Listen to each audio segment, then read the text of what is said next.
You knew this one was coming. On the one hand, we have Samsung's newest flagship phone, and on the other hand, its biggest non-Android competitor. Hey, it's Joshua Vergara from Android Authority. What's going on, everybody? And this is the Samsung Galaxy S4 versus the Apple iPhone 5. It's obvious that we're dealing with two very different devices with different looks, form factors, and in some ways, different philosophies. From a first glance, you notice the size difference. Samsung's Galaxy S4 is the latest in a barrage of 5-inch screen smartphones to come in 2013, and it happens to be one of the easiest to handle. Taking general design and layout cues from the previous Galaxy S3, the S4 has thin bezels around the large screen and adds flat sides to what is essentially the same footprint as its predecessor. Plastic is Samsung's go-to material, and it certainly inherits all that plastic entails. Its shine can get tarnished by fingerprints, and it can get a little slick to the touch. Coming on the opposite end of the spectrum, the iPhone 5 opted for a taller screen rather than an all-around larger size. Its smaller form factor does make it a nimble handler, and with its aluminum finish, it is widely regarded as a good looker. The ubiquitous home button graces the front, with the power button up top and volume rockers under the silence toggle on the side. This is a very flat device aside from the rounded corners, a look that Apple has made rather iconic since introducing the look in the iPhone 4. Samsung's plastic is generally controversial, but what shouldn't be ignored is the ease by which the S4 and its large screen can be handled. If you really do believe that your hand can't handle that size, the iPhone 5 is about as nimble a performer as it can get without being too small. Since the iPhone 5's release, smartphones have been receiving significant upgrades in their displays. Apple's own device was given a boost by including the Retina display that comes in at 1136 by 640 resolution with 326 ppi. It is very much a good performer with nice contrast and color reproduction. As far as the size goes, it was Apple's deliberate decision to keep the screen as easy to handle with one hand as possible. That is certainly the case here. Samsung, on the other hand, has joined the 5-inch screen era with their high-performing 1080p display capable of 441 ppi. With the size increase comes greater capabilities, and that is very true for this Super AMOLED display. It is quite a saturated display experience, with colors really popping out of the screen. For some, this might be too much, but it's hard to argue with how this screen makes just about anything vibrant. The 5-inch screen might be a little harder for people to handle, but the S4 makes it as easy as it can possibly be. You will likely need your other hand for just the topmost opposite corner. It's also worth noting that with a larger screen comes easier on-screen controls for gaming. With both screens sporting the proper specifications for their respective size, you get a great experience going either way. Performance typically benefits the later released device. Unfortunately for benchmarks, 3D Mark isn't out for iOS just yet, so I had to go with Geekbench for now. But the outcome seems to be where most of us would expect, with the Galaxy S4 outperforming the iPhone 5. Apple's smartphone sports their in-house A6, a dual-core CPU clocked in at 1.2 GHz. With 1GB of RAM and the PowerVR SGX 543MP3 backing it, this package might be paling in comparison to the powerful bits found in the S4. Samsung's flagship in the West is powered by the quad-core 1.9 GHz beast, the Qualcomm Snapdragon 600, which is backed by the tried-and-true Adreno 320 and 2GB of RAM. It definitely flies through its elements and has rare cases of stutter, though one could still say that about the iPhone. While the actual chips powering these phones are a ways apart, software and rendering optimization is still a factor, and Apple's locked-down ecosystem definitely benefits from it. Android has made its strides to achieve the same with Project Butter, but the bottom line is this. The spec hungry will likely go for the more updated Galaxy S4, though a new user of the iPhone 5 will still find a fast and fluid experience. After all, when you are the only phone that runs your own OS, you better be good at it. When it comes to hardware, we have two different philosophies. The unibody of the iPhone 5 makes it a what you see is what you get device. Not only is its battery fixed, there is no way of expanding the 16, 32, or 64 gigabytes of onboard memory. It is capable of the typical bevy of connections, though it is missing NFC.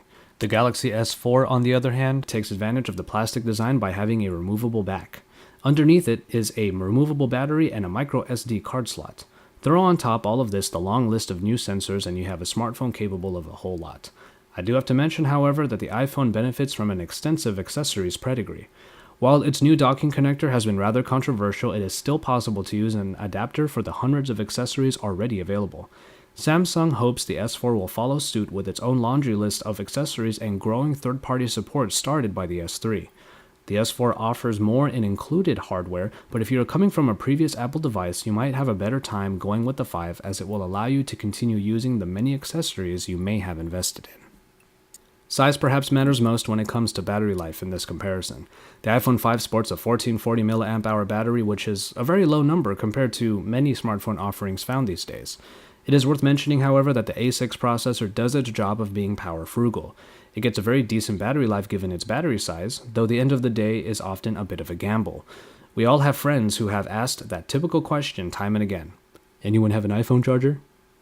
The S4 on the other hand has a whopping 2600 mAh battery that can last for up to 2 days with normal to below average usage. Great standby time makes it last, and even then straight usage can get 8 to 10 hours plus. Bring a spare with you and take advantage of the power saving options and you have a phone that can really go the distance.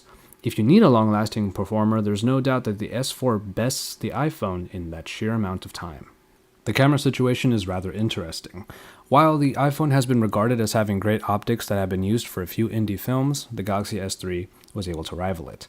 Coming in at 8 megapixels, Apple's camera is capable of the panorama and HDR modes. Its picture quality is certainly very good, with good detail and accurate color reproduction, of which the video modes also benefit from. What it lacks, however, are further app features. You get HDR and panorama, but not much else. Not even the ability to change the aspect ratio of your photo. Enter the 13 megapixel performer in the Galaxy S4. It also produces pretty nice photos. In the app you get HDR, panorama, best shot, sound and shot, eraser mode, drama mode, dual recording. You get the picture. For good quality production, you can go either way here, but for more ways of bringing out the fun in your smartphone photography, the Galaxy 4 does offer much more. And finally, we have the software. What is interesting here is that iOS and TouchWiz both suffer from the same general problem now. We've seen them before. A lot. iOS has evolved since its early days, adding features like FaceTime and a notification dropdown originally popularized by Android, but for the most part it has remained the same. It still is a perpetual app drawer organizable by folders and then pages and pages of icons. Multitasking is typically done app by app. It works, though it does take quite a few presses of the home button to achieve. Siri has proven useful in most situations, but is far from the go-to navigation choice for many users. Enter TouchWiz, the uber colorful and bloated UI that people either love or hate. It looks better on the large screen of the S4, but brings with it a ton of new features. Multitasking is still generally reliant on the recent apps function, but multi-window helps you when you really need to do 2 things at once. S-Voice is useful, but just like Siri, isn't completely practical for go-to usage. Now what Samsung has added in, however, are new navigation controls aside a few added applications. Air views give you previews, and air gestures allow you to move around with the wave of your hand. See our in-depth videos for a better look at all of these. It seems that both of these operating systems have come at a crossroads of sorts, becoming generally slightly updated versions of their former selves. Samsung might have added more fun bits in with this version of TouchWiz on the Galaxy S4, but who knows what Apple will have in store for the next iPhone device and OS. Finally, price. Despite the iPhone having been released for some time, its price is still around $700 for the base model unlocked. The same goes for the Galaxy S4 unlocked. On US contract plans, both phones come in at the $199 mark for 2-year plans. And so, there you have it. For a lot of people, this will come down to brand loyalty, but I will say this. If you purchased a lot of accessories for a previous iPhone, the iPhone 5 might still be your best choice. That way, all of those investments will remain relevant. Otherwise, the Galaxy S4 has a lot to love, and a lot of people will have a ton of fun with it. But this is the exciting part. Samsung has really made a splash with their newest flagship device. So guess what? It's your move, Apple. Check out my full Galaxy S4 review or Chris's new features explained video if you haven't already. Subscribe and drop us some likes. Then head over to AndroidAuthority.com because we're your source for all things Android.